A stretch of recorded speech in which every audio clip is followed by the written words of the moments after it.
감독님 여기 앉으시고 그럼 제가 좀 네. 네.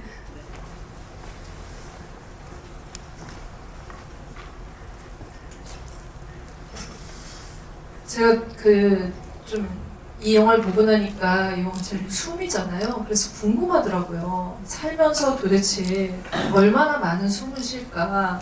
그래서 찾아보니까 6억 번에서 8억 번 정도 숨을 쉰대요. 그러니까 오늘 지금 이 순간에 지금 여러분들이 쉬고 있는 그 하나하나의 숨이 그 6억과 8억, 이제 다 수명이 조금씩 다르니까 그 중에 몇 개를 지금 쉬고 있는 건데, 그러고 보면은 그 숫자로 환산하고 나니까 좀 잘 그 숨을 쉬어야겠다. 그 하나의 숨을 쉴 때도 좀 좋은 즐거운 시간이 되어야겠다는 생각이 들더라고요. 그래서 오늘 이렇게 모신 세 분이랑 같이 있으면은 그 숨이 더 즐거운 어떤 에너지로 가득 차지 않을까 이런 생각이 들었습니다.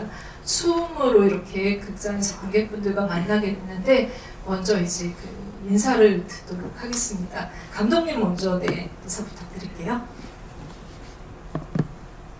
네, 안녕하세요. 이렇게 숨 영화를 보러 와주셔서 감사하고요. 저는 숨을 연출한 윤재호 감독입니다. 네. 네, 저는 32년차 장례지도사 유재철입니다. 네, 안녕하세요. 어떡 하다가 불려온 장지영 감독입니다. 반갑습니다.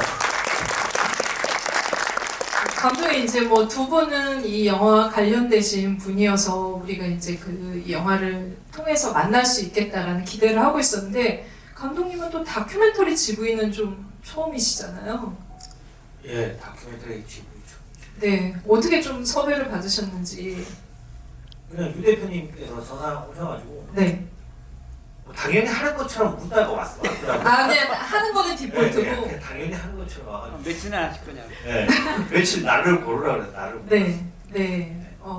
영화를 보셨는데 사실 이제 그 관객분들의 어떤 이제 그 품평도 굉장히 기대가 되시겠지만 이 1200만 영화를 연출하신 감독님이 이 영화를 어떻게 보셨을까? 윤재호 감독님 떨리실 것 같아요. 네. 한마디로 약간 운을 좀 띄워주신다면.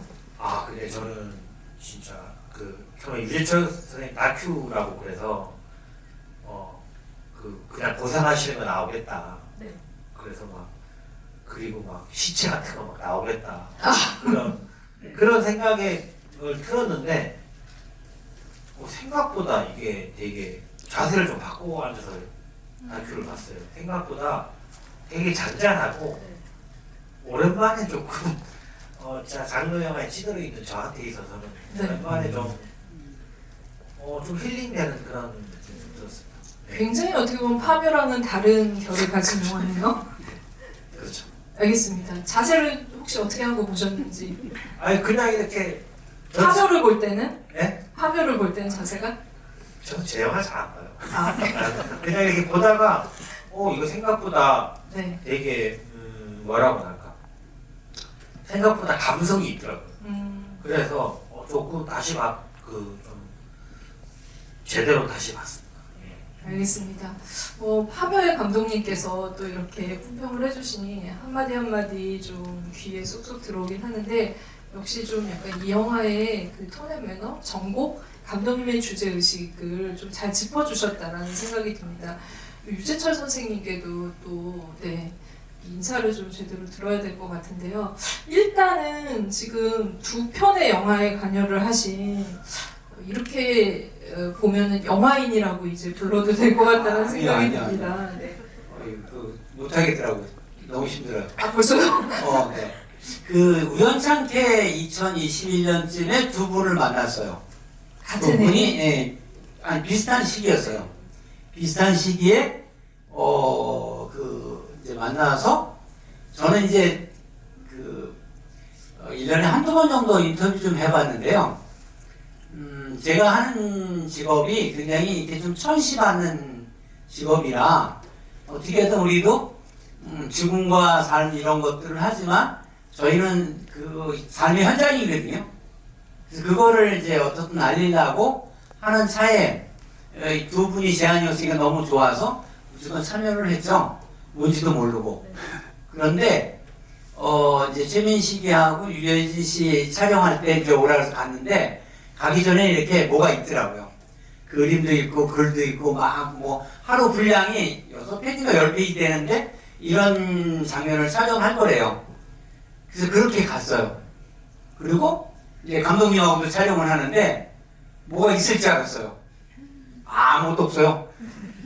그냥 카메라만 들고 와서 저희 밥 먹는 것도 찍고 자고 있는 것도 찍고, 그러니까 어떻게 보면 그것도 엄청 힘드실 것 같아요. 그렇게 쪼가리를 가지고 오늘 저 너무 말이 좀 되나? 죄송합니다. 아니 너무 근데 이 조각조각을 가지고 그걸 이어붙여서 완성한 거라는 게 굉장히 대단하신 것 같아요.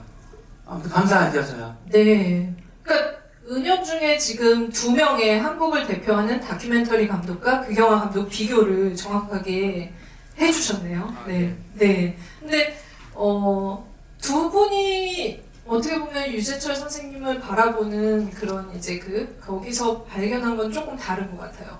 굉장히 제가 너무 유명하시잖아요. 유퀴즈에 나오셔가지고 그때 좀 영화를 보고서 감독님이 그린 이제 그 모습에 조금 놀랐다라는 말씀을 하셨었어요. 기억나시죠? 약간 안 좋게 그려서. 네. 여기 아유. 네. 감독님께 오늘 보고를 해명을 잠깐 들어보도록 할게요. 왜 숨에서는 이렇게 멋있고 고상하고 직업적인 소명이 있는 이 캐릭터로 유재철 선생님을 보여주셨는데 화면을 그려주셨어요. 찍기 전에 제가 일하는 현장을 많이 오셨어요. 그리고 제가 동방대학원대학교 장례지도사 교육원에 제가 원장이었거든요. 그래서 저희 학생들하고도 같이 수업에 들어오셔서 직접 다 배우시고 막 이러셨어요. 굉장히 열정적으로 하셨는데 처음에 촬영이 있다 그래서 아까 이제 그 대본 가지고 이렇게 가보니 지민식 씨 보러 간 거예요, 저는. 팬이라서. 근데 유해진 씨도 뭐 제 역할이니까 너무 좋았고. 갔는데 첫 장면이 무슨 장면이냐면 뭐 기억나시나 모르겠어요. 왜 저 땅을 파가지고 관 뚜껑을 열고 거기서 뭘 이렇게 쓱 하려고 그러니까 가족들이 보니까 어른 나오신데 어딜 다 쫓아버리잖아. 그리고 요거 귀걸이, 시계 이런 거 다 주머니에. 그게 거기 있었다니까. 그래서 제가 그 촬영하자마자 쉬는 시간에 가서 이게 뭐냐고. 뭐 대통령 영장이 찍는다며. 네. 이거 무슨 쓰는 것도 아니고. 모르겠어요. 네. 장지현 감독님. 네. 아니 어떻게 그렇게 묘사를? 근데 그게 그냥 제 머릿속에 나온 게 아니고 뭐냐면 제 선생님이 옛날에는 그랬다. 옛날에는 그랬다는 얘기 해준 적이 있어요. 그래서 또 이게 영화의 복선이 있어요. 그게 선생님. 이게 막 이렇게 나쁜 걸 쇠 같은 거 넣지 말라 그랬는데, 근데 그게 영화를 관통하는 대사기도 하잖아. 그렇죠. 네. 쇠 같은 거 넣지 말라는데 자꾸 넣어가지고 하면서 이걸 꺼내는 그게 좀 살리고, 옛날에 그렇다는 얘기가 있어서 제 나름대로 상상하고, 네. 그리고 옛날에 하셨어요. 그만하세요. 제가 기억 안 나는 거 보니까 우리가 만나서 술을 몇 번 먹었는데 그때 얘기한 거 같아요. 얘기하신 거 그 얘기는 지금 안 돼. 네, 다 계획이 있으셨고 감독님은 옛날 장인사님들이 네. 그런 분들이 꽤 좀 있었다고 그러더라고요. 네. 아마 이제 윤재호 감독님이 그리신 영화 속의 그 선생님의 모습은 어떻게 보셨을지, 영화 보시고 나서 또 어떤 생각하셨는지. 저요? 네. 예. 제 얼굴이 그렇게 다양한지 몰랐어요. 그 일할 때 이제 직원들한테도 그렇고 저희가 상을 당한 게 아니잖아요. 그래서 밝은 표정을 하라고 그러거든요. 우리가 울고 할 수는 없잖아요. 일을 할 때. 그러면 가족들이 어려워서 목 접근하고 그렇다고 뭐 묻는다는 것도 그렇고. 근데 어쨌든 밝은 표정을 지으려고 그러는데 그리고 중간중간마다 제가 이제 어떻게 보면 이 다리가 잘 끝날까? 예전에 하다가 막 나무가 하다가 바람이 한쪽에 부니까 이게 밖으로 쓰러지기도 하고 막 그래요. 그런 오묘한 그 감정들이 있었는데 그걸 그냥 뭐 대사도 없이 그 화면으로 잡아주시니까 감사하죠. 네. 약간 윤재호 감독님 쪽으로 약간 이제 심정적으로 기우는 것 같은 두 분 사이에서 이 관계가 좀 정립이 되는 것 같다는 아니, 생각이 드네요. 저를 유명하게 해준 거는 이제 분명히 파묘죠. 파묘 이후에 삶이 달라지셨죠? 그렇죠. 제가 작년 3월 말부터 5월 초까지 1년에 한두 번 제가 인터뷰했다고 그랬잖아요. 30번인가 40번 한 것 같아요. 웬만한 조중동부터 KBS, MBC 뭐 다 막 들이대는데 근데 맨 처음에는 막 헷갈렸어요. 근데 몇 번 얘기하다 보니까 이게 정리가 되더라고. 저 나름대로. 감사하죠, 뭐. 네. 알겠습니다. 어느 쪽에도 손을 들어주시지 않으시고 모두를 이렇게 좋은 관계를 유지하고 계시는 선생님 말씀을 들었습니다. 윤재호 감독님께 어떻게 보면 이 숨이라는 영화의 장래와 관련된 삶과 죽음을 경계에 두고 어떤 일어나는 행사와 관련된 많은 분들을 이제 그 인터뷰를 했는데 가장 중요한 분은 역시나 이제 유재철 선생님이셨어요. 어떻게 좀 인연이 되셨고 왜 이분을 담으셔야 된다라고 생각을 하셨는지 감독님께 얘기 들어보도록 하겠습니다. 네, 사실 유재석 선생님은 제가 한창 2017년에 이제 이 프로젝트를 생각하고 2017년에 제 어머니가 이제 암으로 돌아가셨거든요. 그때 네. 이제 장례를 치르는 과정에서 장례 지도사님을 보게 됐고 그때 이제 제가 정말 궁금했어요. 과연 이 고인을 모시는 이 장례 지도사분의 머릿속에 대체 무엇이 들어있을까? 이제 왜 이렇게 고인을 이렇게 모시는 직업을 가지고 있을까? 처음 제가 호기심을 가져봤고 그때부터 계속 질문을 해왔어요. 장례 지도사에 대해서. 그러면서 수소문 끝에 저희 이제 영화의 대표님이 마침 유재석 선생님을 알고 계셔가지고 한번 만나보지 않겠냐. 그래서 인연이 되어서 이제 선생님과 처음으로 막걸리 한잔 하면서 그때 이제 이런저런 얘기를 나누면서 그래서 사실 그때까지만 해도 장례 지도사님이라고 하면 되게 무섭거나 오히려 되게 많이 떨려서 긴장을 되게 많이 하고 갔는데 막상 가보니까 되게 옆집 아저씨같이 되게 너무 편한 거예요. 그래서 이분도 사람이구나. 그래서 사람이 보이는구나. 그리고 사람이 사람을 도와주는 그런 역할을 하시는구나. 그런 게 너무 좋았어요. 개인적으로 사람 냄새가 나는 역할을 되게 좋아하는 편이고 사람의 이야기를 하는 걸 좋아하는 편이다 보니까 사람이었습니다. 그래서 그 생각에 제 스스로도 어떤 치유의 길을 걸었던 것 같고 되게 저는 선생님에게 많이 배웠던 것 같아요. 네. 어떻게 보면은 이 다큐멘터리 아까 이제 그 쪽지 얘기도 하셨지만 어떤 방향성으로 나갈지에 대해서 구체적으로 정해지지 않았을 때 선생님한테 영향을 받으셔서 이 영화의 톤이 좀 결정된 것도 있겠네요. 아무래도 이제 처음에 저는 좀 더 어떤 제가 이제 생각했던 어떤 장례 지도사님의 모습에서 이제 좀 더 사람의 냄새가 나는 순간 내가 좋아하는 그런 분위기, 그런 냄새 그런 것들 따라다니다 보니까 좀 더 사람의 이야기를 되게 하고 싶었고 그러다 보니까 사모님의 이야기도 정말 되게 재밌게 다가왔고 죽음을 얘기하긴 하지만 그럼에도 우리의 삶을 또 이어주는 끝까지 우리 아등바등 살게 하는 그 긍지는 결국 사모님과 그 선생님께서 네. 그 식사를 하면서 하는 대사에서 저는 오히려 거기서 삶을 느꼈어요. 네. 저는 그 두 분의 연애 사진에서 삶을 많이 느꼈습니다. 굉장히 포착을 귀신같이 잘하신다 그런 생각이 들었고요. 근데 아마 이제 그 장재영 감독님이 이런 영화를 만든다, 좀 도움을 구하고 싶다라고 했을 때와 다큐멘터리 주인공으로 좀 출연해 주셨으면 좋겠다, 같이 작업을 해보자 이 제안을 받았을 때 굉장히 좀 달랐을 것 같거든요. 느낌도 다르고. 네. 참여를 해야 될지 말아야 될지 어떤 고민이 아무것도 몰라서 참여했다니까요. 제가 이게 뭐 어떻게 하는 건지도 몰랐다니까요. 네. 그냥 그 장 감독님은 이러한 잠원 그리고 이제 제가 현장 아니면 학교 와서 배우고 막 이랬었으니까 그거에 촬영할 때 좀 잘못되면 제가 이렇게 거두는 정도였지. 그렇죠. 근데 저는 그냥 이제 밥 먹는데 그것까지 찍고 막 그 내밀한 대화까지도 다 그게 그렇게 오래 나올지 몰랐어요. 아, 그러니까 아무 생각이 없으니까 이거 했죠. 그러면 좀 약간 좀 이건 좀 안 나왔으면 좋겠다 막 이런 것도 있으셨어요? 혹시 지금 영화에 나온 지금은 아니 굉장히 많이 찍은 것 같아. 이것밖에 안 나왔다는 게 좀 진짜 많이 찍었거든요. 한 20% 30%도 안 나온 것 같은데요. 네. 네.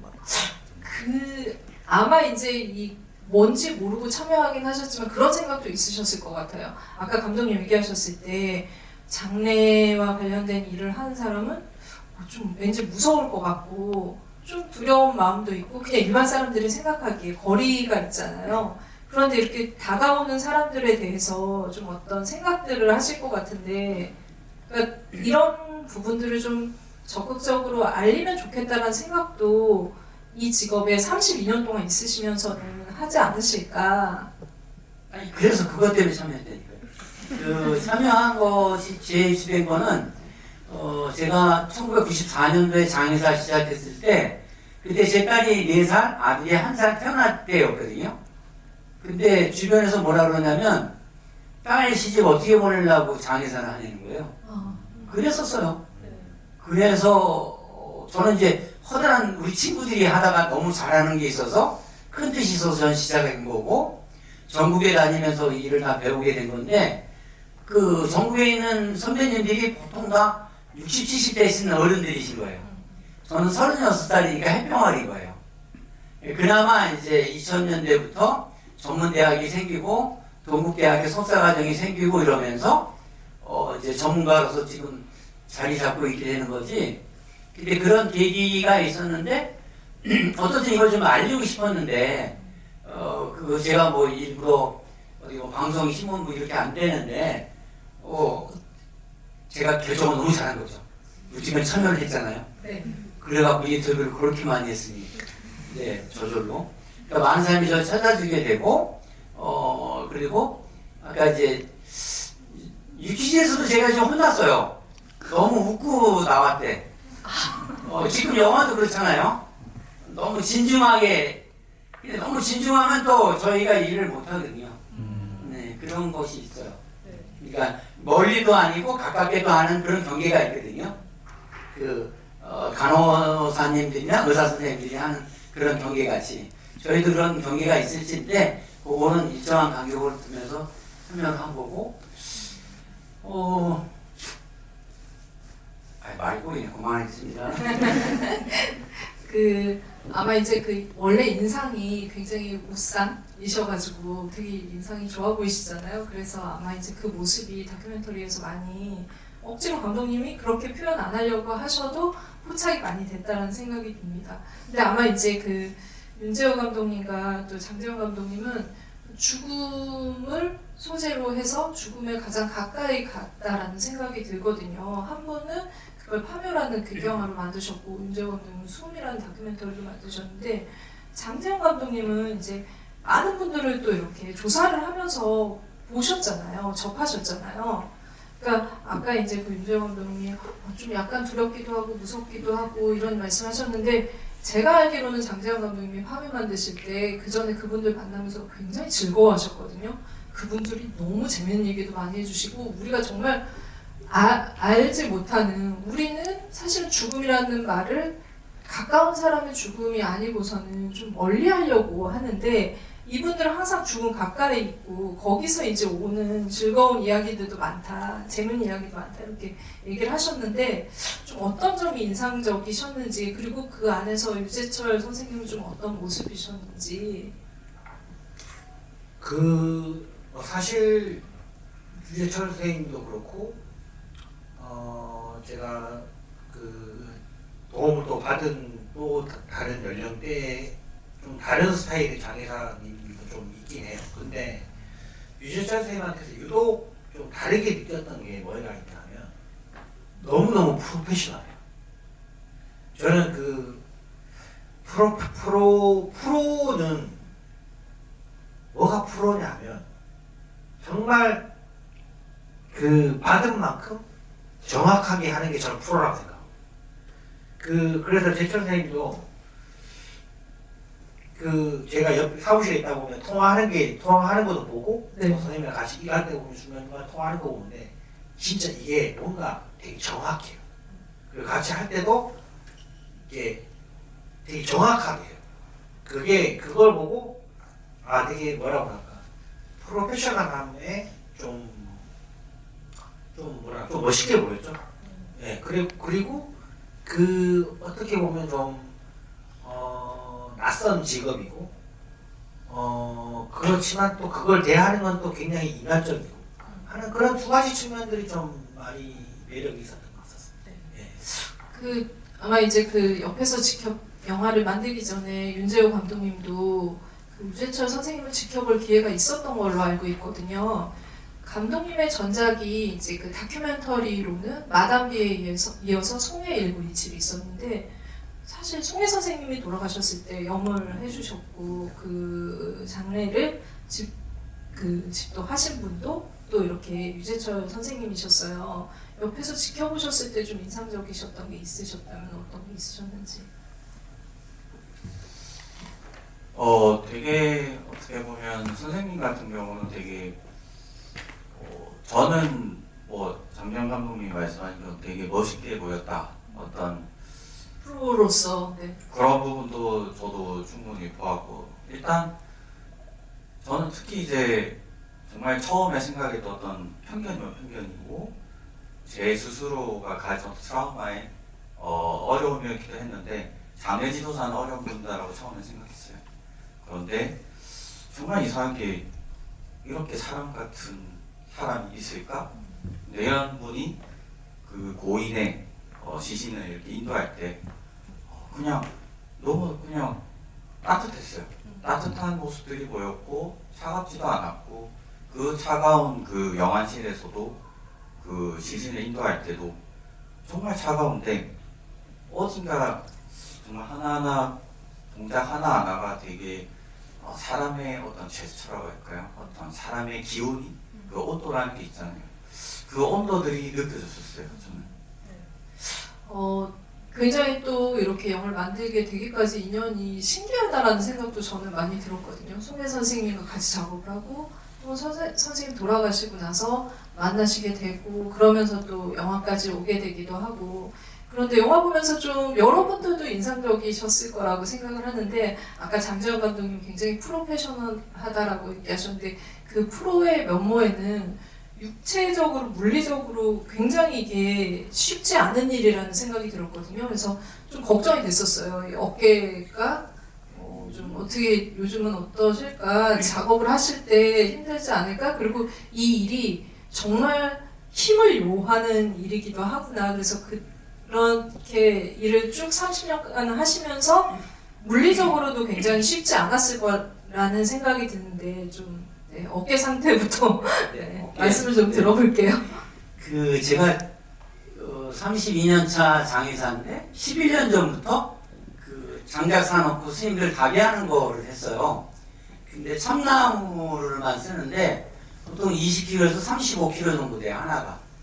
그거를 80개에서 100개 정도를 쌓아서 불을 지피는 걸 하는 거거든요. 이제 며칠 전에 모르니까 무식하게 막 힘을 했죠.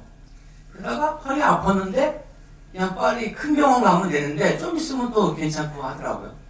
그러다가 무리를 해서 이제 인대가 끊어졌다고 하더라고요. 그래서 옆에다 이어붙이고 그것 때문에 한 8개월 동안 또 촬영하다가 중단이 됐었고 지금은 많이 이제 2년 4개월, 5개월 됐구나. 그러니까 많이 나아졌어요. 재활하고 계속 헬스나고 그러니까 나아지는데 저는 이제 염을 하는데 저는 그런 걸 많이 느꼈어요. 제가 기도를 매일같이 하고 그래서 그런지 영가라 그러죠. 돌아가신 분의 기운 같은 걸 느끼게 되는데 80kg, 100kg 되는데도 제가 옷 입혀드리면 가벼우신 분이 있고요. 네. 불과 한 40kg, 50kg밖에 안 되시는 분인데 험하게 돌아가신 분들이 있어요. 제 책에도 지금 썼는데 한 50kg밖에 안 되는 스님이 절 마당에 감나무 가지를 겨울에 쌀을 하다가 굴러 떨어져서 돌아가셨어요. 며칠 날 돌아가신지도 몰라, 며칠 된지도 모르고 그냥 이렇게 웅크리고 추워서 그렇게 계신 것을 방에 모시고 와서 펴드리고 막 그랬었는데 굉장히 힘들더라고요. 그런 기운을 느꼈어요. 그리고 또 한 가지는 이제 돌아가시기 직전인데 거기도 우리 영화에 나오는구나. 저분은 아마 극락 갔을 거야. 그래 거기서 생략이 돼가지고 좀 그랬는데 먼저 아저씨는 노원구에 작은 빌딩을 3개 가진 아저씨였어요. 네, 부자. 근데 부자 아저씨. 그 양반은 돌아가시기 직전까지도 너무 아까운 거야 이게. 그러니까 못 놓고 하여튼 인상을 쓰고 이렇게 돌아가셨어요. 근데 그 비해서 이제 다 쓰러져가는 열림의 그 아저씨는 굉장히 평온하게 돌아가셨거든요.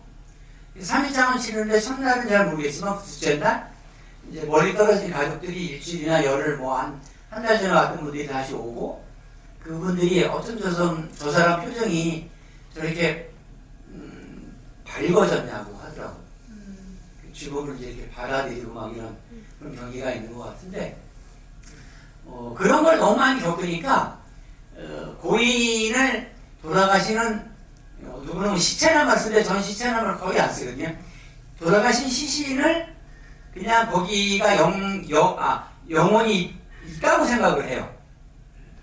그래서 함부로 다룰 수도 없고 그냥 대충 할 수 있는 대상이 아닌 거예요. 제가 모든 최선을 다해서 그분을 깔끔하게 목욕을 시켜서 옷을 입혀드리고 마지막 얼굴들을 가족들이 보여주게 하는 그런 대상인 거지. 그러니까 거기서 직원들이 함부로 말도 못하게 하고 거기서 틀리면 사무실에 와서 우리 수의 막 너 입어봐. 뭐 입혀보고 막 묶어보고 막 이렇게 연습을 시키거든요. 그래서 그런 것들이 다른 장례지도사하고 좀 차이 나는 것이 아닌가 하는 생각이 들어요. 네. 달라지셨나요? 아니 너무 그 과정 안에서 어떤 좀 그 철학 같은 것들을 느낄 수 있었고 특히나 이제 그 용어에도 굉장히 주의를 해서 또 이제 그 과정을 한다라는 게 그 어떻게 보면은 이제 감독님이 말씀하신 아까 프로페셔널의 어떤 철학이지 않을까 싶거든요. 근데 이 이야기 들으시면 사실 장재원 감독은 굉장히 영화로 만들 만한 그런 요소들이 많을 것 같아요. 감독님이 이 영화에서 이제 빈부 격차에도 모든 사람들이 그 죽음을 맞이할 수밖에 없다는 얘기를 하셨다면 감독님 그럴 때 이렇게 그 누군가 몸이 이렇게 더 이렇게 펴지지 않는 것과 그리고 이렇게 무게가 더 가벼운데도 더 나가는 거 이런 거에서 되게 영감 많이 얻으시지 않으세요? 이런 이야기 좋아하시죠? 별로 좋아하지 않습니다. 되게 어떻게 보면은 사실 좀 그러니까 장르적으로 아니면은 이제 캐릭터적으로 약간 그 쓸 수 있는 이야기들이 많다라는 생각이 들어요. 이 생과 사의 어떤 그런 문제에 있어서 그리고 그 빈부의 격차 이런 거에 있어서. 그렇죠. 근데 저는 그 제철 선생님한테 느꼈던 한 지점이 또 영화에서 써먹었던 부분이 뭐가 있냐면 첫 이장 할 때가 답이 할 때였던 것 같아요. 이제 나무 이제 내일 이제 답이를 하는데 전날 이제 가서 이제 저희는 나무를 막 쌓고 막 그래요. 이제 관이 들어갈 그걸 만들거든요. 같이 다 작업하신 거죠? 정말 너무 더운 날 그걸 이제 하는데 하고 정말 땀에 쪄들어서 진짜 그 게스트하우스에서 하룻밤 자고 그 다음날 딱 갔는데 최철 선생님이 그 더운데 이 뭐라고 할까 검은 넥타이에 정장을 딱 입고 계시더라고요. 네네. 그걸 보고 나 정확한 날 저렇게 주인공들이 입어야 되겠다. 네, 그렇게 생각을 했었어요. 네. 그게 어떻게 보면은 너무 힘들면은 그냥 풀어질 만한데 사람이 전혀 그렇지 않은 모습을 보고 영화에 또 힌트를 얻으신 거네요. 네. 감독님은 이제 이 영화 아까 보시면서 좀 많이 그러니까 신경의 변화도 있으셨다라고 하셨는데 사실 저도 감독님이 이 이야기를 개인적인 이야기에서 출발한 거를 알고 있고 옆에서 또 그 모습을 제가 어떻게 보면 굉장히 감독님의 솔직한 모습을 보게 됐거든요. 그러니까 의외로 이 영화 처음에 투자 받을 때 전주국제영화제에서 피칭 행사를 해요. 감독님들이 다 이제 그 영화가 어떤 영화로 만들어질 거고 어떤 의도로 만들어진다 그 얘기를 하시는데 그때 제가 그때 사회를 봤는데 리허설을 했거든요. 근데 이야기를 하시면서 진짜 여러분들 진짜 상상해 오열을 하셨어요 거기서. 그러니까 이 영화의 그 죽음과 가까이 간 이런 것들을 다루는 게 우리는 그러니까는 언젠가 올지도 모르지만 자꾸 뒤로 밀쳐놨던 그거를 정말 맞닥뜨리고 아까 이제 어머니의 이야기에서 출발했다고 하셨잖아요. 그래서 다른 작품들 이전에 만드셨던 작품들을 완성하고 나서와 이 작품 완성하고 관객들과 만났을 때 좀 느낌도 많이 다르지 않으실까 싶은데 어떤 좀 변화가 있었는지. 일단 뭐 얘기하신 것처럼 그때는 아직 죽음을 받아들일 수 없었던 그런 이제 심리였고 사실 이제 얘기했던 것처럼 사실 저는 이 작품을 2017년에 기획을 해서 엄마가 돌아가신 날부터 극장에 여기 있을 때까지 8년이 걸렸어요. 그래서 사실 어떻게 보면 제 입장에서는 되게 제 마음의 치유의 길을 걸었던 것 같아요. 오히려 죽음을 관찰하면 관찰할수록 오히려 어떤 삶의 긍지를 더 깨닫게 되는 것 같고 내가 어쩌면 우리는 모두가 다 알고 있지만 모두가 다 죽게 될 것이지만 결국 죽음을 기다리기 전에 죽음을 안다는 것은 죽음을 깨닫게 된다는 것은 결국 지금 내가 이 자리에서 숨을 쉬는 이 순간이 정말 중요한 거구나. 내가 살아있다는 게 어쩌면 좋은 것이고 가치 있는 것이구나. 그런 것들을 저는 항상 느껴요. 오히려 선생님을 만나고 나서 그런 것들 더 깨달았던 그리고 내가 알지 못했던 대답 그리고 질문들이 정말 많았는데 오히려 이 영화를 만들면서 제 스스로 어떤 저만의 어떤 답을 찾았던 그런 길을 걸었던 것 같습니다. 네. 감독님 말씀하신 거에 좀 어떻게 보면 우리가 그 힌트를 얻고 가까이 다가가는 데에는 이 영화의 그 카메라도 굉장히 중요한 역할을 했다는 생각이 들거든요. 정말 그 염울하는 모습을 좀 놀라지 않으셨어요? 그러니까 처음 보시는 분들은 이게 화면이긴 하지만 스크린을 통해서 보는 게 정말 생소하기도 하고 낯설기도 하고 좀 두렵기도 하고 그러셨을 것 같은데 정말 가까이 다가갔다는 생각이 들거든요. 그 부분에 대한 고민이 좀 있으셨을 것 같아요. 사실 딱히 고민 안 했고요. 우선 정말 보고 싶었어요. 관찰하고 싶었고 장례 지도사의 모습을 계속 보고 싶었어요. 이분을 통해서 제가 이해하고 싶었던 어떤 죽음에 대한 질문들 그리고 계속 관찰을 하다 보니까 물론 처음에는 쉽지는 않았죠. 어떻게 보면 누군가의 죽음을 기다리는 것 자체가 쉬운 일도 아니었고 카메라를 대여해놓고도 오랫동안 스탠바이를 하고 있었던 적도 많았고 기다리다가 유족들이 반대를 잘 가지도 못한 적도 있었고 그런 다양한 일들이 있었는데 사실 좀 초조하긴 했어요. 항상 초조한 마음이었고 찍으면서도 항상 이제 머릿속은 계속 고민을 하고 있는 거죠. 내가 대체 무슨 방향을 어떤 결심을 해서 이분을 계속 따라다닐까 그런 질문도 많이 하기도 했고 그러면서 제 스스로 계속 무언가를 찾아 나갔던 것 같아요. 그 선생님께도 혹시 그 카메라가 옆에 그렇게 바싹 이렇게 다가올 때 영을 하는 그 현장을 찍을 때 좀 불편하지는 않으셨을지. 불편했죠. 불편했죠. 그리고 이제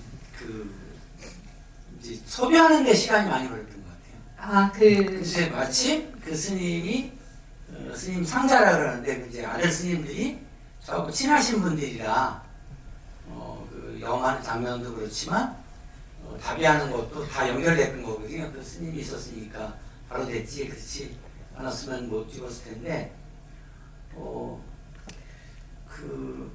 이제 물론 이제 제가 하는 일을 기록에 남겨서 나중에 또 이렇게 누군가가 재현할 수 있게 하는 건 참 좋았는데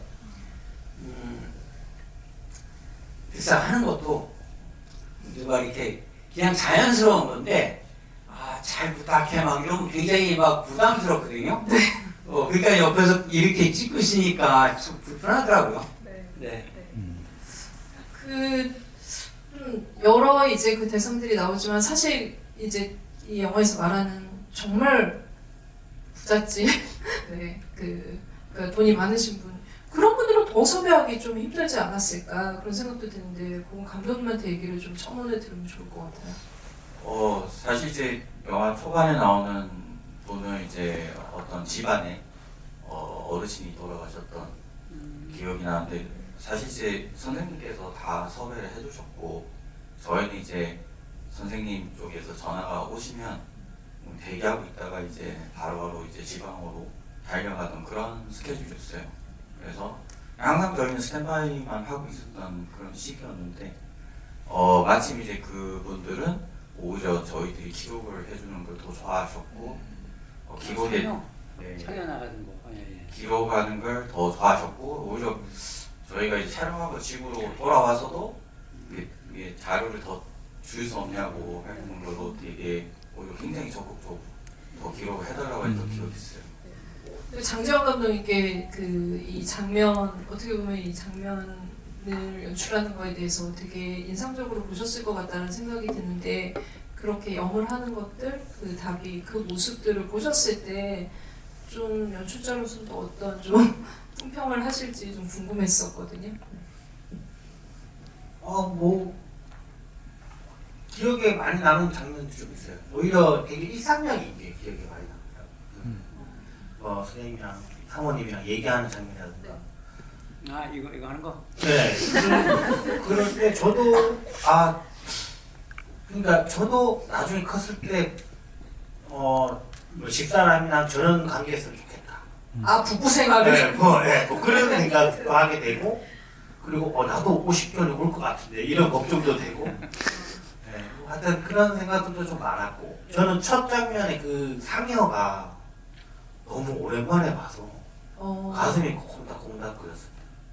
네, 그거 참 저도 어렸을 때 시골에 가서 몇 번 봤었거든요. 근데 사실 그런 게 지금은 없어졌습니다. 거의 없죠. 네네. 장례 풍속이. 그래서 저거 다큐 때문에 한 건가? 약간 그렇게까지 생각을 했었어요. 네, 그게 좀 너무 반가웠어요. 네, 지금은 좀 사라진 장례 절차인데 영화에서 오히려 적극적으로 그 모습을 보여주고 어떻게 보면은 그래서 이 영화에도 이제 그 어떤 장례를 좀 치르고 싶냐는 그 질문을 하는데 한국은 오히려 그런 부분들이 좀 축소되고 있는 추세가 아닌가라는 생각이 좀 들거든요. 그 선생님께서 보시기엔 그 변화가 좀 어떻다라고 생각하시는지. 저희 어렸을 때는 이게 마을에서 누가 돌아가시면 이게 축제였어요, 축제. 뭐 마당에다가 그냥 점 붙이고 막 밤새 윷놀이하고 놀고 막 이런 거 기억이거든요. 근데 지금은 죽음이 병원에 그것도 장례식장으로 밀어가면서 우리 눈에 안 띄게 되고 그전에는 이제 어렸을 때 어디 상가집에 등이 달려있으면 하도 어른들이 뭐라 그러니까 무서우니까 글로 못 가고 이렇게 돌아가든지 또 동네에 꼭 하나씩 장의사가 있었어요. 장의사 집 앞으로 잘 못 지나고 돌아다니고 막 이런 경우였거든요. 근데 지금은 자기들 눈밖에 안 보이는데 누가 이제 편찮으시면 응급실 모시고 갔다가 중환자실 가고 그리고는 장례식장으로 내려가게 되고 우리는 안 보인다 그러지만 일상은 일어나는 것들인데 그러면서 우리가 그 삶이 좀 너무 팍팍해지는 것 같아요. 왜 죽음이 있으면 죽음을 통해서 내 장래, 우리 아버지 어머니 장래도 미리 생각해보고 뭐 이렇게 얘기할 수 있는 이런 데가 되는데 지금은 그런 거 말조차 꺼내는 것조차 금기어가 되고 이게 분위기가 그러니까 그러면 안 되는 것 같아요. 네. 그래서 뭐 이런 영화들이 이렇게 한 번 더 생각할 수 있게 해주는 계기가 되니까 좋은 것 같고 아까도 얘기하셨지만 이게 죽음을 통해서 우리 삶의 현장 더 우리가 지금 매일매일 살아있다는 것이 이거 기적이에요. 우리는 그냥 오는 것 같잖아요. 제가 3년 전에도 그 31살짜리 연예인 보았거든요. 근데 멀쩡한 애가 그냥 갑자기 쓰러지더니 몇 년을 못 일어나다 그냥 가는 거예요. 근데 우리 머리카락만한 핏줄이 머릿속에서 막히면 그냥 가는 거거든요. 그게 참 대단한 기적들인데 이게 우리는 너무 그냥 그걸 일상화되고 이렇게 되는 거거든요. 근데 죽음이 이제 우리가 가까워지면 삶이 굉장히 치열하게 더 열심히 더 사랑하면서 살 수 있을 것 같아요. 와, 어떻게 보면은 이 영화의 주제와도 맞고, 우리한테도 굉장히 울림을 주는 한마디를 하셨다는 생각이 들거든요. 박수를 한번. 네. 제가 좀 먼저 질문을 좀 드려봤는데, 관객분들 질문도 좀 받아보면서 이야기를 더 나눠보도록 하겠습니다. 세 분 모두에게 네, 질문이 있으신 분 손 들어주시면 마이크 드릴게요. 첫 번째 줄 관객분.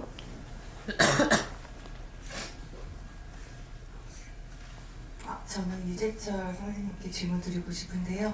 작업 시작하실 때 제일 많이 하시는 말씀이 어떤 말씀이신지가 궁금합니다. 그러니까 작업이 제가 하는 일이 염하는 일하고 산소 이장 개장하는 거하고 또 다비식 만드는 게 있거든요. 그 세 가지 중에 어느 거? 다비식? 네, 다비식 할 때 힘들어도 군소리 하지 말고 그냥 입 다물고 일해라. 왜 그러냐면 저희한테 의뢰를 하시는 분들은 1년에 보통 400분에서 600분 정도 스님들이 들어가셔요.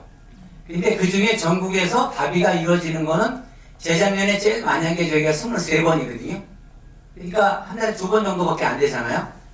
그러니까 자기들이 그 일반 화장장 가는 거는 뭐 너무 그렇고 자기들 절 이런 데서 다비를 하게 되는 건데 그런 거 할 때 우리가 그냥 이걸 일이라고 생각하고 들어가서 뭐 그냥 뭐 아이고 힘들어 무슨 뭐 그냥 일상적인 얘기하면서 하면 안 될 것 같더라고요. 죄송스러운 것 같고 우리 어쨌든 정성을 다하려면 잡소리가 안 나야 되는 거니까. 근데 이제 장 감독님이 그런 걸 그때 보시더니 지금도 제 밑에서 어떻게 직원들이 있냐고 그랬죠. 그치? 너무 그때가 강압적이다. 네네. 제가 같이 일해보면 네. 정말 너무너무 빡세요. 아까 되게 프로페셔널하다. 그러니까 이제 밑에서 일하는 사람들은 쉽지 않죠. 네, 정말 얄짤이 없으니까. 그래서 네. 아까 직원분을 한번 소개시켰는데 내가 네, 막내 직원. 힘드시겠어요. 제가 그랬던 기억이 좀 납니다. 선생님 보통 아니 지금 그렇게 안 한다니까요. 지금 부드러워졌다니까 저도 이제 죽다 살아나 보니까 많이 부드러워진 거예요 이게. 네. 오래 근무하시는 거죠? 다른 분들이 지금. 제 밑에 지금 18년, 네. 15년 된 직원들이 있어요. 네. 아 이걸로 그러면은 네. 네. 직원이 된 걸로. 네. 네.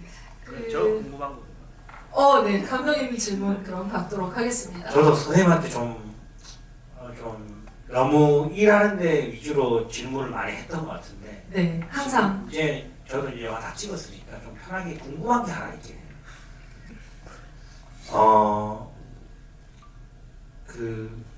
잘 죽는 게 뭘까요? 정말 모르겠어요. 와, 이 거대한 네. 정말 잘 죽는 게 정답은 아니지만 그래도 저희보다는 조금 더 뭔가를 얻지 않았을까라는 궁금함이 있습니다. 저는 죽음이 세 가지가 있다고 생각이 들어요. 아까 그 부잣집 아저씨 같이 그냥 끝까지 버티다가 죽음을 거부하고 막 이러다가 당하는 죽음이 있고요. 이제 아저씨 같이 마지막 죽는 순간에 기도하면서 죽음을 받아들이셔서 얼굴이 펴지신 것 같아요. 그런 분이 있고, 제일 존경스러운 이제 법정 스님 같이 보통 마흔에 그분은 이제 그때 글에도 그렇게 쓰셨어요. 내가 죽으면 번잡스럽게 하지 말고 내가 입고 있는 그대로 해가지고 그냥 답해라 이렇게 했었거든요. 근데 그분 글이 일상 죽음을 떠올리면서 써올리신 글이에요. 그러니까 담백하시지. 우리가 알고 있는 무속이나 뭐 이런 거로만 하는 것이 아니고 네. 실제로 생활 자체가 그리고 뭐 군더더기가 없어요. 그냥 옷도 몇 벌 없으시고 그냥 최소한으로 사시면서 인쇄 나온 거 가지고 애들 많이 장학금 주고 도와주고 막 그런 걸 하셨거든요. 잘 주는 게 뭐냐면 잘 사는 것 같아요. 치열하게 잘 사는 사람만이 잘 죽을 수 있지. 대충 살다가 마지막 죽는 순간에 뭐 잘 죽겠다. 이게 되냐고 그게요. 연습을 해야지. 연습이라는 게 이런 영화일 수도 있고, 그 죽음에 관련된 책자일 수도 있고, 이런 다양한 것들이 있겠죠. 그런데 제일 큰 거는, 제가 생각할 땐 대한민국의 장례 문화가 너무 잘못됐다는 거예요. 무슨 얘기냐면, 우리는, 여러분들 지금 가시면 어떻게 해요? 제가 치른 대통령 6분이나 큰 스님들만 영교식을 하세요. 그분들이 어떻게 사셨고, 뭐 이렇게 하고, 아, 지금 떠나시면 어떡합니까? 뭐 이런 얘기도 하고, 이런 게 있거든요.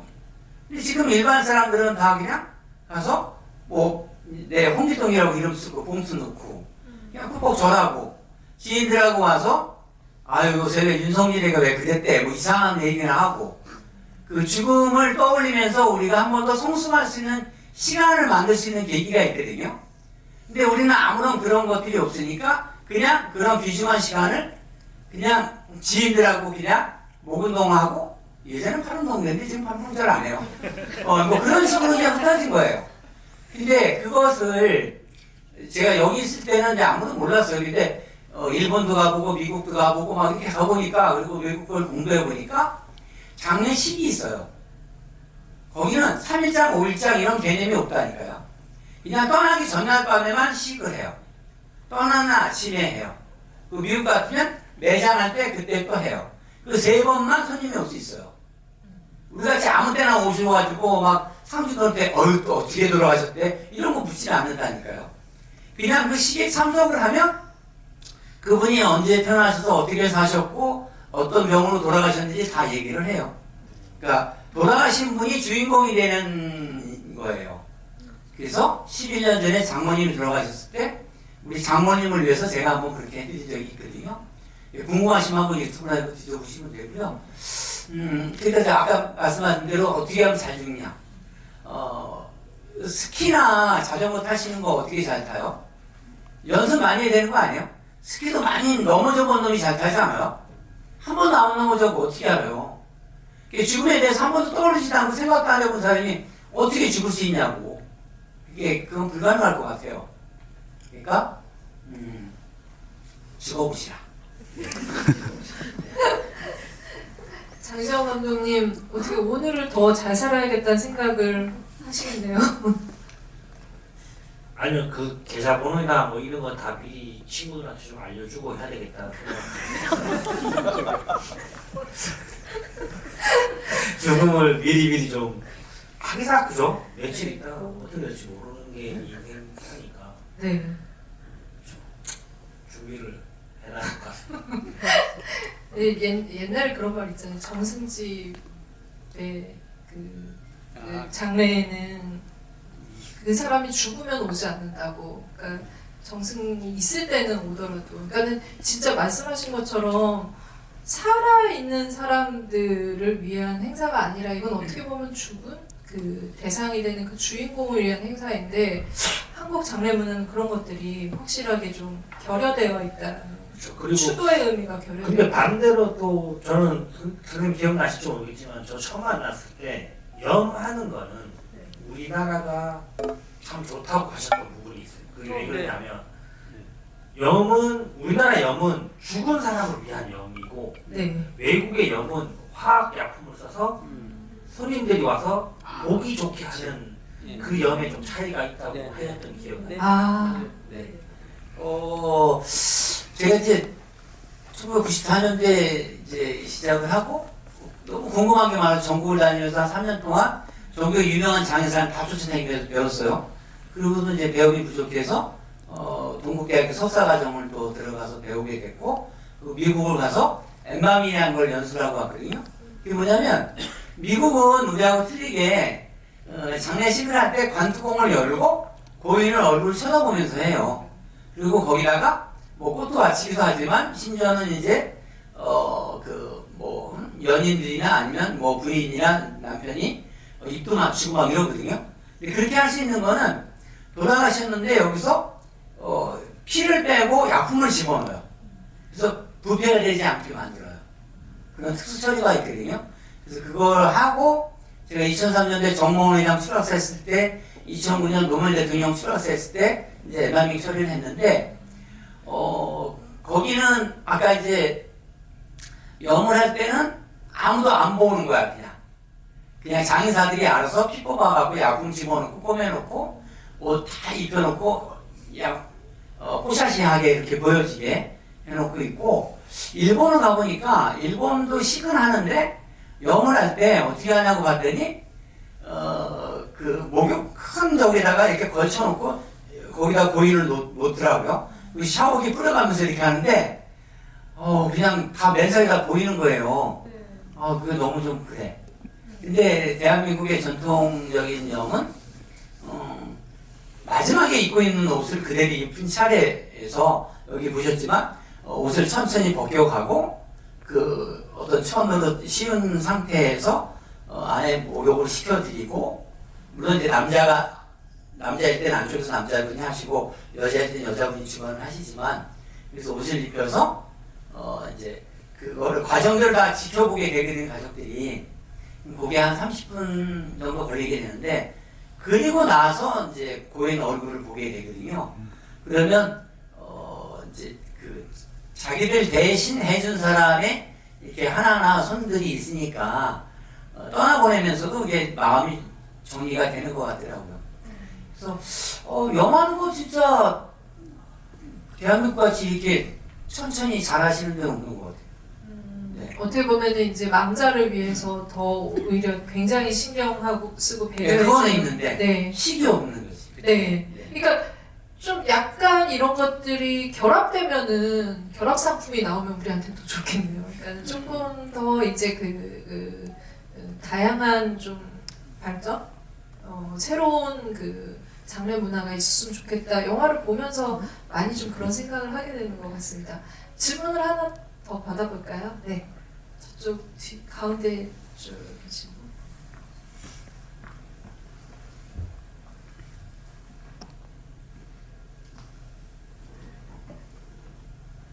네, 영화를 잘 봤고요. 저는 평소에 이제 영화를 많이 보는 편인데, 이제 다큐멘터리라고 이제 해서 이제 기대도 되면서 죽음을 소재로 하는 거라 이제 좀 상당히 어둡지 않을까 이렇게 생각을 했는데, 영화의 초반부는 이제 망자의 어떤 죽음의 현장을 적나라하게 다루었지만, 이제 중간에 뭐 이제 유재철 선생님이시라든지 아니면 또 할머니 그런 인상을 이제 일상을 내러티브로 잡으면서 현실 속에서 이제 그 죽음을 다루면서도 이제 일상을 살아가는, 그러니까 죽음을 항상 이제 뭐 아까 유재철 선생님도 말씀해 주신 항상 준비하고 살아가는 저희의 모습을 보면서 참 따뜻한 느낌도 받았는데요. 이제 가장 인상적이었던 장면은 화장장에서 막 이제 불이 그 화를 타오르는 걸 이렇게 굉장히 잘 잡아주신 것 같은데, 감독님께서 영화를 찍으실 때 어떤 중점을 두신 점이 어떤 점인지 그냥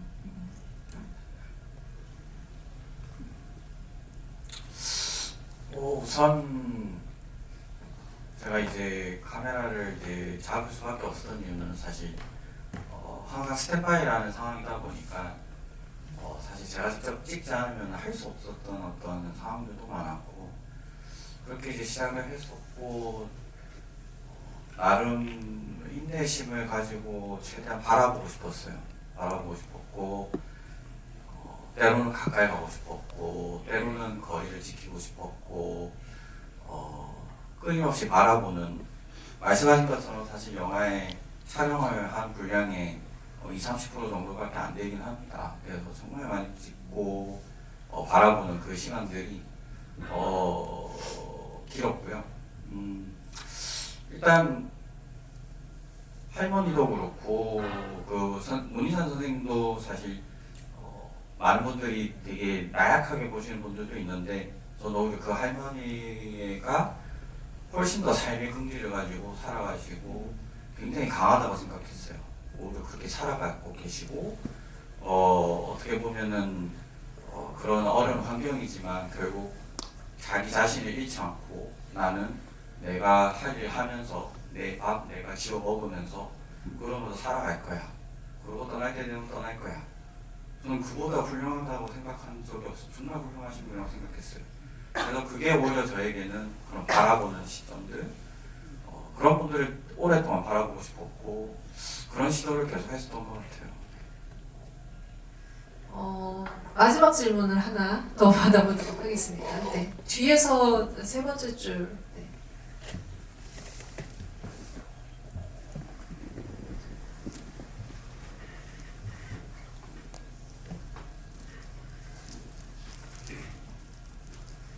네, 영화 너무 잘 봤습니다.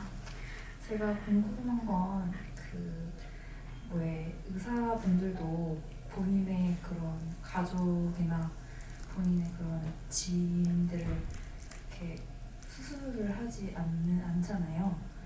혹시 그런 어떤 선택을 하시는지와 그런 이유가 있으신지. 그러니까 의사도 본인의 그거? 네, 지인이나 가족을 하기. 제가 지금 저한테 15년 동안 지금 와 있는 여자 직원이 있거든요. 그분은 30대 후반쯤에 저한테 찾아오셨는데 영어하는 걸 배우겠대요. 그래서 왜 그러시냐 했더니 자기가 중국에 유학을 가서 한 7년 동안 가서 석사까지 받아오신 분인데 거기서 어느 책을 읽게 보니까 마지막 효도는 부모님을 영화해 주는 거라고 나와 있대요. 그게 책을 지금 까먹었대요. 그래서 좀 아쉽긴 한데 그래서 그러고 생각하고 있었는데 우연찮게 제가 중앙일보에 이렇게 크게 인터뷰한 걸 보고 저를 만나고 싶어서 찾아오셨어요. 그때 마침 이제 저희 여직원이 이제 그만두는 바람에 여자 영화 신문이 필요해서 제가 가르쳐서 지금까지 있는데 그분은 이제 어머니, 아버지, 시어머니, 시아버지 염해주는 걸 해드리겠다고 자기가. 그래서 그냥 왔다가 제가 마침 박사 논문 쓸 때였는데 저희들은 그거 원전이다 중국 그 한문이니까 그 친구 많이 도와줬어요. 그래서 이제 그거 했는데 그분이 얼마 전에 3년 전에 아버지가 돌아가셨고 2달 전에 시아버님이 돌아가셨어요. 근데 아버님 돌아갔을 때 제가 다른 데 겹쳐가지고 못 갔는데 염을 와서 저한테 이제 우리 남자 직원하고 두 분이 같이 이제 친아버지를 염해드렸고 요번에 2달 전에 시아버지 돌아갔을 때는 저하고 그 직원 남자 직원하고 갔는데 우리 여직원도 자기가 참여해서 주도적으로 했어요. 그러면서 선생님 때문에 우리 아버지 염을 제대로 정식대로 해서 너무 고맙다고 그러고 그리고 아까 이제 얘기했지만 이제 의사나 이런 데는 미국이나 이런 데는 영성볼 떼고 막 이래야 되니까 장례조사가 직접 안 하더라고요. 근데 염은 저희 어머니 아버지 지금 93이거든요. 두 분이 다 이제 살아계시는데 그분도 돌아가시면 저는 돌아가시는 임종 순간 임종하기 직전이 제일 힘들고 중요하다 그러는데 그때 임종을 꼭 지키려고 하고 있고 돌아가시면 꼭 제 손으로 염해드려서 또 두 분은 또 매장에 달라고 매장까지 제가 다시 좀 해드리려고 그러는데요. 직접 이렇게 배우셔서 하려고 하시는 분 얘기를 들으니까 굉장히 또 어떤 마음, 여러분들이면 어떤 선택을 할지 너무 궁금하네요. 근데 또 직접 가족분을 해주시겠다고 하니까. 이제 저희는 400년 된 경기도 광주 하남시에 그 인터체인지 옆에 있는 데가 그 산이 다 저희 선산이에요. 400년 동안 내려온 집안이라서 그런지 그냥 집에 누가 돌아가시면 아버지가 서울에 올라오셔서 쌀가게하고 연탄가게 하셨는데 큰아버지는 신발가게 하시고 근데 집안에 어른이 누가 돌아가셨다 그러면 굳이 그걸 가셔서 두 분이 염해드리고 막 이랬어요. 여자분이 때는 우리 고모가 가서 목욕시켜드리고 힘쓰고 옷 입히고 관 묶고 이런 건 힘드니까 아버지가 하시는 걸 보고 자랐거든요. 그래서 다 그렇게 하는 줄 알았어요. 근데 그렇지 않더라고. 누구한테 맡기게 되고 그러다 보니까 내 집안 사람들 같이 정석은 안 하는 것 같고 그리고 처음부터 저는 염하는 거는 그렇게 엄하게 배워서 그런지 지금 뭐 직원들은 피곤하대 근데. 근데도 그게 정석이니까 그대로 하지 뭐. 네. 오늘 진짜 말씀을 듣다 보니까 뭐 이렇게 정말 이게 어두운 얘기가 아니라 재밌는 이야기일 수도 있고 또 앞으로 좀 장례 문화에 대한 생각도 좀 변화해야 될 부분들도 짚히고 이런 그런 것도 있고 제일 중요한 거는 아까 감독님 질문해 주셨던 거에 대한 답변. 잘 죽으려면 일단 오늘 잘 살아야 된다라는 거.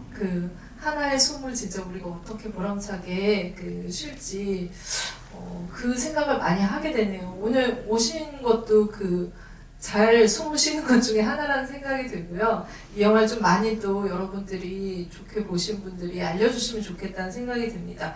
인사를 좀 들어야 될 것 같은데 시간이 굉장히 짧죠. 네, 감독님 먼저 앞으로 어떻게 잘 죽으실 계획을 가지고 계신지 마지막 말씀을 좀 들어보도록 하겠습니다.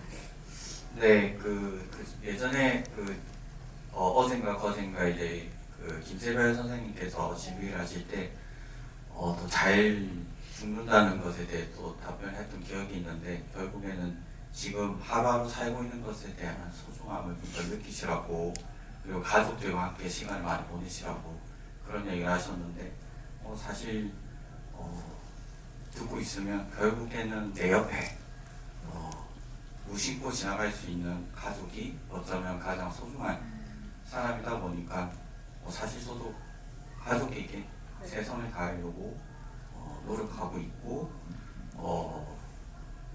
그게 중요한 것 같습니다. 어쨌든 네. 감독님께도 박수 한번 부탁드리겠습니다. 아무튼 영화에 많은 사람들이 와주셨으면 감사하겠어요. 네, 중요한 말이죠. 이게 이렇게 고생해서 찍었는데 그리고 참 볼만 하잖아요. 근데 이게 손님들이 안 오시면 이게 빨리 내려진다 그러더라고요. 그쵸, 네. 친구들이 어디서 뭘 하냐고 그래도 알려주려도 이 극장이 이렇게 정기적으로 있질 않으니까 너무 속상하더라고요. 그래서 많이 소문 내주세요. 네. 박수 부탁드리겠습니다. 화면 때 몇만 예상하셨었어요? 저는? 네. 전 400만. 400만. 네. 1000만이 넘었어요. 네, 알겠습니다. 네. 아무튼 오늘 불러주셔서 너무 감사합니다. 너무 감사드립니다. 여러분도 행복하시고 항상 건강하십시오. 네. 감사합니다. 네. 오늘 또 스페셜 게스트로 재밌는 얘기 들려주신 장재현 감독님 감사하다는 말씀드리면서 그러면은 저희 오늘 토크는 여기까지 마치도록 하고요. 다음 GV 때도 다 참석하셔서 더 재밌는 얘기들이 많으신 것 같아요. 오늘도 너무 재밌으셨지만 많이 들으시면 좋을 것 같고 또 많은 생각 가지고 돌아가시면 좋겠습니다. 그리고 저희 죽지 말고 잘 살아요. 감사합니다.